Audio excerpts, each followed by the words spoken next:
bom syahid. Karena bukan keinginan sendiri, itu adalah diputuskan siapa yang akan bergerak pasal ini dan di mana dan kapan. Wastafrada qailan, Mujahid tadi menambahkan kalimatnya, ketika musuh sampai di tempat yang disebut dengan Qararah tadi, di mana orang kan masuk ke Qararah. Nah, sampai di situ musuh langsung meledakkan bom. Maka terowongan yang sudah dimasuki oleh 20 berarti sudah meninggal 2 orang, tinggal 26 lagi. Yang dimasuki 26 orang ini, terowongan tadi tertutup karena bom diledakkan oleh pihak Yahudi. Tamma dakul mantiqah bisawarikh F-16. Jadi dihantam daerah tersebut dengan roket F-16 yang mengakibatkan terowongan tertutup. Maka orang yang tadi tidak bisa keluar. Di bawah 25 meter di bawah tanah, di bawah permukaan tanah. Menutupi al-mujahidin fil yaumil tsani lil amaliyatil barriyah. Itu pada hari kedua terjadinya. Dari sejak berangkat, hari kedua tertutuplah terowongan. Maka sejak itu pula terputus hubungan. Karena memang gak ada alat komunikasi, gak ada sinyal lagi kan di bawah terowongan tadi. Al-Qaidul Maidani dan komandan lapangan berkata, "Mundu inqita'i ittisal fi dzalikal yaum i'tabarna jami'a haula'il mujahidin fi idadil mafqudin." Sejak itu, kata pemimpin perang ini, kita karena terputus hubungan, maka kami anggap yang tadi yang masuk terowongan sudah meninggal. Walam na'rif ma yaduru ma'hum bisababi sukhun istibakat wa ta'ani mahal iltimas ma'al adu. Dan kami pun tidak sempat lagi berpikir bagaimana cara mengetahui kondisi mereka. Kami juga sedang sibuk menghadapi musuh. Wa kana taqdir bi anna ma ladayhim min ta'amin wa syarab wa hawa la yakfi kullu hadhihi muddah wa anna min al-mustahil fi taqdir al-bashari ay yakunu fi dadil ahya. Dan kami secara pemikiran, secara otak kami sudah mengatakan bahwa mereka mungkin hari besok, hari lusa sudah meninggal. Karena memang gak cukup makanan, gak cukup minuman, dan udara pun gak cukup untuk menjaga pernapasan mereka. Wa yastadiqul qaidul maidani lakin ba'da waqfi itlaqin nar. Namun apa yang terjadi? Sejak gencatan senjata disepakati bersama, maka tim SAR ditugaskan untuk menggali terowongan fi mantiqatin nafaq, di daerah terowongan tersebut. Buat apa? Untuk menggali mayat-mayat yang sudah meninggal di dalam terowongan. Wa kanatil mufajjah. Ternyata apa yang terjadi sungguh sangat mengagetkan, surprise sangat luar biasa. Rasanya kami pada waktu menggali terowongan itu rasanya kiamat gitu. Hari kebangkitan terjadi. Kenapa?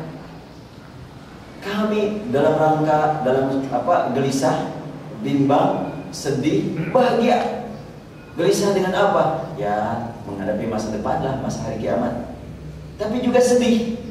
Sedih karena memang kami tidak termasuk yang sudah atau yang belum masuk tataran mujahidin yang mendapatkan syahid. Tapi ternyata kesedihan, kegelisahan itu terobati semuanya dengan alhamdulillah wa syukur, dengan kebahagiaan yang tak terhingga. Apa yang terjadi? Tajallat 'azamatullah ta'ala fi khulqi 23 mujahidan minan nafaq idh kanu ahya wa bi sihhatin jayyidah. Karena setelahnya digali terowongan, terbukalah pintu terowongan, keluarlah 23 orang dalam keadaan sehat dari terowongan tersebut. Tidak kelihatan ada tanda-tanda sakit. Berapa lama mereka berada di dalam terowongan? 1 bulan. 1 bulan tidak mendapatkan makanan, tidak mendapatkan minuman yang layak. Tapi Allah yang memberikan kesehatan kepada mereka. Setelahnya 23 orang keluar, lazal bahthu jariyan an thalath mujahidin mafqudin. Setelahnya 23 orang keluar, rasanya masih ada 3 orang lagi masih dicari. Dan itu yang 3 orang tidak diberitakan di mana. Nah, kemudian mujahid berikutnya menyebutkan, yaqul mujahid al-ain al-muntasir, setelahnya keluar 23 orang itu, kami pun penasaran, merindukan bagaimana ceritanya, bagaimana beritanya, dan bagaimana pengalaman berada di dalam terowongan tadi yang tertutup. Jawabannya ketika ditanya, dia menyatakan, yasrallahu lana fi batinil ardi ma yushbihu nab'al ma haitsu kunna nad'u qit'atan min al-qumash min thiyabina 'ala al-ma thumma nashrabu ma tahmilu hadhihi thiyab min ma'in. Allah memberikan kemudahan kepada kami selama berada di dalam terowongan yang luasnya seluas jalannya air. Jadi begitu sempitnya terowongan tersebut. Dan kami biasa kalau sudah dalam keadaan betul-betul kehausan, maka kain yang kami pakai diletakkan di tanah yang basah. Kemudian kain kami ikut basah, maka kami ngisap kain tersebut untuk supaya bisa minum. Wa qumna bi'tisami ma lana min at-tamar tiwala nahwi syahrin min az-zaman. Kami selama sebulan di dalam terowongan biasa membagi-bagikan buah kurma. 1 buah kurma untuk 2 orang dimakan untuk 1 hari. Allah. Cuma sepotong kurma makannya dalam 1 hari. Itu hanya sekedar syarat saja. Ada upaya, ada usaha untuk menjaga kesehatan dengan sepotong kurma. Yang memberikan kesehatan Allah Subhanahu wa ta'ala. Sementara orang yang hidup di tengah-tengah daerah yang subur, makanan banyak, minuman banyak, kadang-kadang nggak bisa makan dan nggak meraih nikmat sehat. Ini sehat, tidak haus, tidak lapar, karena Allah yang memberikan kepada mereka nikmat sehat. Fakana nasibu kulli wahidin minna fil yawm nisfat tamr. Maka nasib setiap orang dari kami dalam sehari sepotong kurma dan setengah gelas kecil dari air minum. Ma'al ilmi anna al-ma'a fi tilkal mantiqah mawjudun ala umqi 90 mitran. Kami juga tahu di situ tuh daerah air. Cuma untuk mendapatkan air harus menggali sedalam 90 meter dari permukaan. Berarti kalau sudah 25, tersisa 65 meter lagi harus digali, baru banyak air di situ. Wa khatamal qaidu, komandan perang ini atau pemimpin, mungkin ini pemimpin apa ya? Bukan peleton, bukan kompi, bukan apalagi di bawah kompi itu apa namanya? Gak hafal lah saya istilah-istilah itu. Ya, regu tentaranya itu. Akhirnya dia mengatakan, fi dzalika ma yuthbitu li sya'bina al-falastini wa li ummatina annahu law takhala al-'alam kulluhu an sya'bina wa mujahidina fa inna Allah ta'ala ma'ana wa lam yatakhalla 'anna wa sayumidduna bimadadin min 'indih.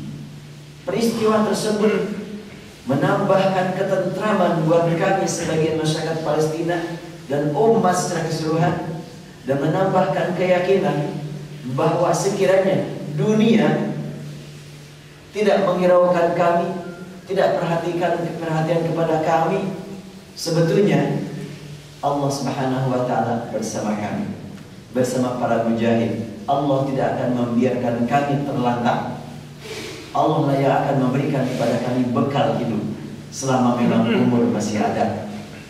Tadi kan usianya masih ada, maka yang 23 orang itu masih hidup tanpa ada bantuan dari pihak Palestina itu sendiri, karena memang tidak memungkinkan. Habis tertutup terowongannya, ternyata Allah memberikan kepada mereka kekuatan. Masih banyak ini berita, dan itu adalah terkait dengan peristiwa yang terjadi pada bulan Syawal 14 abad yang lalu, atau 14 abad kurang 5 tahun. Kan terjadinya pada tahun 5 Hijriah, pertengahan bulan Syawal, persis sekarang pertengahan bulan Syawal. Kan terjadi pertempuran antara orang-orang kafir yang sudah melakukan persekongkolan antara kafir Quraisy, musyrikin Quraisy, dengan orang-orang Yahudi dan Nasrani yang ada di Madinah.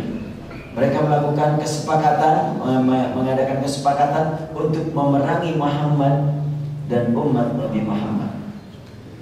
Setibanya di tempat yang sekarang disebut dengan Khandaq, mereka tidak bisa berbuat apa-apa sampai mereka pulang lagi dalam keadaan tangan hampa, karena ada kekuatan dari Allah Subhanahu wa taala yang menyerang mereka, kekuatan yang tidak kelihatan, yaitu rihan, angin. Ini juga kekuatan yang tidak kelihatan. Allah berikan kepada mereka kekuatan yang tidak kelihatan, semangatnya itu semangat berjuang. Dan sulit untuk kita pahami bagaimana selama 1 bulan berada dalam terowongan, nafasnya juga terganggu karena memang tidak ada ventilasi udara. Paling kalaupun ada cuma sedikit, tidak ada makanan, tidak ada minuman. Allah berikan kepada mereka kekuatan hingga pas keluar masih dalam keadaan segar, hidup. Sebulan tidak makan kecuali seharinya hanya sepotong kurma, tapi tidak kena penyakit mah ya. Karena ada yang mengatur segala-galanya. Nah, terkait dengan kekuatan yang tidak terlihat seperti itu, bagaimana dengan kekuatan yang terlihat? Terlihat oleh siapa? Terlihat oleh pihak orang kafir. Ada kisah lain yang sangat menakjubkan. Ini berita saya ambil hari Rabu yang lalu. Ini ada tulisannya di sini. Tanggal ini Arbi'a 6 Agustus ya. Hari Rabu yang lalu, jadi seminggu sampai sekarang, sejak gencatan senjata terjadi. Ya, bapak-bapak dan ibu-ibu sebagai pakar komunikasi, kalau saya sering mendengar KPK kan punya alat sadap suara orang lain ya, yang sedang dibidik begitu. Sampai ada rekamannya. Ternyata Brigade Izzuddin Al-Qassam juga punya alat rekaman yang dapat menyadap pembicaraan-pembicaraan orang Yahudi. Antara lain ini disebutkan di sini apa yang tersadap berita dari mereka. Adhafa dhabitu qailan, ini tentara Yahudi berkata, Al-Musallahun al-Palestiniyun, ini sudah diterjemahkan mungkin dalam bahasa Arab dari bahasa Ibrani. Al-Musallahun al-Palestiniyun qataluna wajhan liwajhin wa lam na'rif min aina kanu yakhrujun. Tentara Palestina bersenjata memerangi kami, berhadapan langsung, face to face. Kami tidak tahu dari mana mereka datang. Nah, ini luar biasa nih. Lam na'rif min aina kanu yakhrujun. Kami tidak tahu dari mana mereka datang. Fa laysa kullun min man qatalu juludana wajhan wajhin kharaju min anfaq. La nadri min aina kharaju. Kami yakin mereka keluar itu bukan dari terowongan. Tapi dari mana kami tidak tahu. Fal-qasful jamil manazil kana kathifan jiddan. Sebab serangan yang kami luncurkan berupa bom-bom yang sampai beratnya antara 250 kg sampai 1 ton, itu sudah meluncur menghancurkan daerah Palestina, daerah Gaza. Tapi ternyata kok masih ada orang gitu. Yang sebetulnya kami yakini sudah tidak ada orang di situ. Tapi ternyata tiba-tiba muncul tentara Palestina bersenjata. Dan kami sudah tidak sanggup lagi melawan mereka. Kalau sekiranya tidak datang pesawat kami yang menjemput kami, maka lam yabqa syai'un ala wajhil apa di sini lama kharaja jundiyun suhyuniyun ala qail hayah. Tak seorang pun dari Zionis, tentara Zionis yang masih bisa hidup sampai saat ini. Kalau tidak turun pesawat yang memanggil kami, yang menyambut dan yang menjemput kami. Ini jelas sekali pertolongan Allah Subhanahu wa taala diturunkan kepada para mujahidin di Palestina. Setelahnya sekian banyak korban, setelahnya wajar mereka berkata, "Mata nasrullah, ala inna nasrullahi qarib." Kan dalam Al-Qur'an sebutkan, hatta zilzizan syadida, sampai mereka digoncang terus-terusan, sampai mereka berkata, hatta yaqul ladina hatta yaqul rasul ladina amanu ma'an mata nasrullah ala inna nasrullahi qarib. Setelahnya goncang betul-betul, Rasul bersama kaum mukminin berkata, kapan pertolongan Allah? Allah langsung menjawab, pertolongan Allah dekat. Nah, sekarang sudah terjadi. Pertolongan Allah sudah turun di Palestina. Nah, ketika pertolongan Allah turun membantu para mujahidin dan orang-orang Yahudi sudah malu karena mereka kalah, dan umat Islam bagaimanapun akan tahu, walaupun berita dikaburkan, tapi lama-kelamaan akan tahu, supaya umat Islam tidak tahu segala-galanya, bikinlah kesibukan dengan berita ISIS. Kira-kira begitulah kesimpulan sementara. Karena ini berita ISIS kan menyeluruh di seluruh dunia nih. Bukan cuma di Indonesia. Hanya kalau di Indonesia 2 sasaran yang dicapai dengan berita ISIS ini. Tidak perhatian ke Palestina dan juga tidak perhatian kepada MK. Nah, sekarang kan masih ramainya di MK ya. Inilah salah satu hal yang memang perlu kita tafakuri. Jadi buat kita tentunya berita yang pasti benar dari Allah dan berita yang dapat kita percaya dari manusia kalau memang mendukung apa yang difirmankan Allah Subhanahu wa taala. Adapun berita-berita yang lain yang tidak berhubungan dengan masalah Al-Qur'an, masalah hadis, ya kalaulah kita mendengar silakan saja mendengar, ditanggung saja dan tidak kita sikapi kecuali kalau sudah jelas. Karena ada perintah dari Al-Qur'an, fatabayyanu dan fatatabbatu. Wallahu a'lam. Dan jam 1 insyaallah ya, mangga silakan.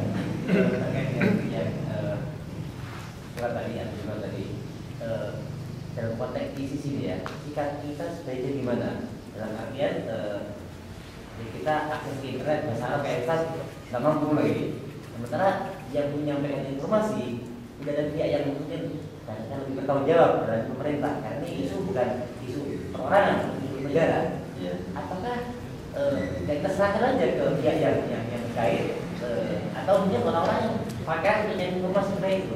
Sikap kita gimana? Nampaknya kita dan juga saudara kita, keluarga kita ajak untuk supaya sibuk dengan kajian peristiwa yang pasti, yaitu yang diberitakan Al-Quran dan peristiwa yang di Palestina. Jangan terkalahkan karena sibuk memperhatikan ISIS. Bagaimana caranya supaya tidak sibuk dengan ISIS? Sampaikan kepada mereka berita ISIS tidak jelas. Ada yang mengatakan ISIS dari Al-Qaeda. Enggak begitu Al-Qaeda. Kalau Al-Qaeda mau mengangkat khalifah, angkatlah Usama bin Laden dulu, yang sudah jelas-jelas dikenal masyarakat, sudah jelas-jelas pengorbanannya dia terlepas dari benar dan tidaknya menurut pandangan kelompok ya. Yang jelas Usama bin Laden sudah berjuang, sudah berkorban. Urusan nilai benar dan tidak itulah tergantung yang menilai. Kemudian dihubungkan juga katanya ISIS dari Ikhwan Muslimin. Sama sekali buku-buku yang ada yang beredar dari Ikhwan Muslimin nggak ada yang menyambut gaya-gaya ISIS. Sebagai ISIS kan kekerasan seperti itu.